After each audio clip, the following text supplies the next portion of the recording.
முருகா வெற்றிவேல் முருகா. வேலுண்டு வினையில்லை, மயிலுண்டு பயமில்லை. என் அன்பு தங்கமே, நீ வேண்டாம் என்று ஓடிப்போய் ஒளிந்தாலும் உன்னை விரட்டி விரட்டி நீதான் வேண்டும், என்னை திருமணம் செய்து கொள் என்று ஒரு நபர் உன்னை விரட்டி காதல் செய்து கொண்டிருக்கின்றார்.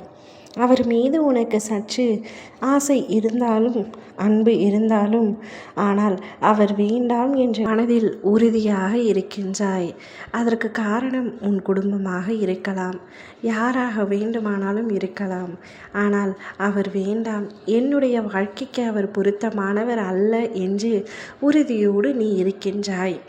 ஆனால் அவரோ நீ மட்டுமே வேண்டும், நீ மட்டுமே என் உயிர், நீ மட்டுமே என் உலகம், உன்னை தவிர வேறு யாரையும் நான் திரும்பி கூட பார்க்க மாட்டேன், நீ இல்லாத ஒரு வாழ்க்கையை என்னால் வாழவே முடியாது என்று நித்தமும் உன்னிடம் வந்து சொல்லி உன்னை சித்திரவதை செய்து கொண்டிருக்கின்றார் அன்பால். அவை அனைத்தும் உனக்கு புரிகின்றது. அவரின் மீது சற்று அன்பு இருந்தாலும் காட்டிக்கொள்ள மாட்டாய். ஆனால் அவரோ அதை சற்றும் புரிந்து கொள்ளாமல் என்னதான் வெறுத்தாலும் ஓடி போய் ஒளிந்தாலும் உன்னையே தேடி தேடி வருகின்றார். உன் மீது தேடி தேடி அன்பை கொட்டுகின்றார்.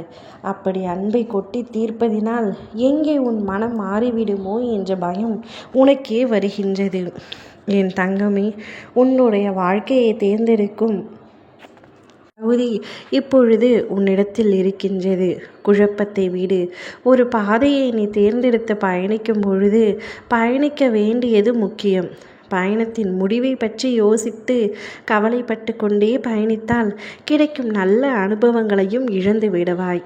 அதுபோலத்தான் வாழ்க்கை பயணம். உன்னுடைய திட்டங்கள் அனைத்தும் சரியாக உள்ளது, ஆனாலும் உன் மனம் அடிக்கடி உன்னை குழப்பத்தில் ஆழ்த்தி விடுகின்றது. உனக்கென தந்த வாய்ப்புகளை எப்படி பயன்படுத்தி கொள்வது என்று மட்டும் பார். மற்றவர்களோடு உன்னை ஒப்பிட்டு பார்க்காதே. உனக்கென்று ஒரு தனித்துவம் உள்ளது, தனித்திறமை உள்ளது. அதை சரியாக செயல்படுத்து. எது உனக்கு வேண்டுமோ அதில் உறுதியாக நில். எது உனக்கு வேண்டாமோ அதிலும் நீ உறுதியாக நில். இப்பொழுது உனக்கு வேண்டாம் என்று தேவைப்படுகின்ற ஒரு விஷயம் எப்பொழுதும் எனக்கு வேண்டாம் என்று அந்த உறுதி உன் மனதிற்குள் இருக்க வேண்டும். அவர் உனக்கு வேண்டாம் என்றால் வேண்டாம் என்று நெத்தியில் அடித்தது போல் சொல்லிவிடு. அதை விட்டு வேண்டுமா வேண்டாமா என்று உன் மனதிற்குள் போட்டு உன்னை நீயே குழப்பிக்கொண்டு அவர் வாழ்க்கையையும் கெடுத்து கொண்டு இருக்காதே. தெளிவாகவும் புத்திசாலித்தனமாகவும் ஒரு முடிவை எடு. யாருக்கும் எந்தவித இடையூறும் இல்லாமல் அந்த முடிவு இருக்க வேண்டும். எந்த பிரச்சனையும் யாருக்கும் வராமல் இருக்க வேண்டும். அப்படிப்பட்ட ஒரு முடிவை எடுத்து இதுதான் என் முடிவு, இதன் பிறகு நீ என்ன முடிவை எடுக்க வேண்டுமோ எடுத்துக்கொள் என்று அவரிடம் தெளிவாக நீ கூறிவிடு. உன் வாழ்க்கைக்கு அதுதான் நல்லது. ஓ முருகா வெற்றிவேல் முருகா.